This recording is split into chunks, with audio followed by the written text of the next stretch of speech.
Ассаламу алейкум, братья. Алейкум ассалам. Вот, братья, скажите, пожалуйста, вот вы сидели дома, да, вот услышали, что реликвии посланника Аллаха, алейхиссалям, приехали, да?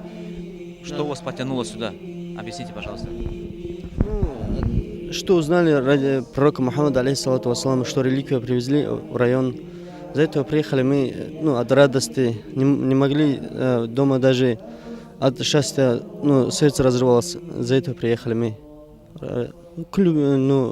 Любви к пророку Мухаммаду, алейхиссалату вассалам, и к ансарам, этим всем, это то, что реликвиям пророка Мухаммада, алейхиссалату вассалам. За этого приехали мы. А вот проходя мимо реликвии, мимо благословенного волоса пророка, алейхиссалям, вот что-то чувствуется в сердце? Меняется что-то? Да, конечно, чувствуется. Вот у нас вот проходим, смотрим на эти вещи, и какое-то ощущение, все дрожит, как будто внутри.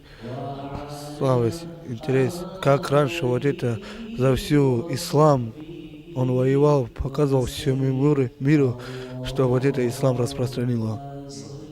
Мухаммад, наш пророк Мухаммад, саллаллаху алейхи вассалям. А вот сейчас Аллах нас почтил, да, вот такой честью. Нам выпала честь находиться рядом с асарами пророка, алейхиссалям. Вот. А есть же люди, которые не могут этого сделать. В силу обстоятельств, которые вынуждают их это делать, они могут в больнице лежать, могут на севере далеко находиться, не успевать ехать сюда. Вот. Есть такие же, конечно, что просто не хотят, не знают о пророке Мухаммаде, алейхиссалям. Вот в их адрес, да, вот этим людям, что бы вы сказали, что пожелали?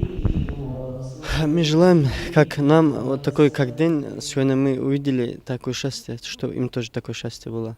Аминь, Аллах. И, наконец, последний вопрос. Что вы пожелали бы жителям Ногайского района? Что бы пожелали бы жителям Дагестана и всего мира?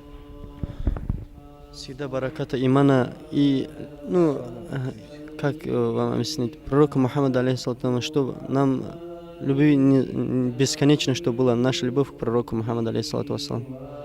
То, что я могу сказать.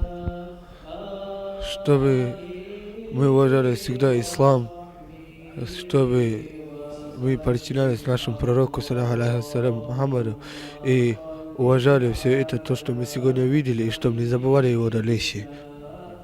Это нам один шанс только дается такой, не каждому это суждено видеть. Пусть Аллах примет ваш зиарат, и пусть баракат будет в каждом доме. У нас в Ногайском районе, у нас в Дагестане и во всем мире.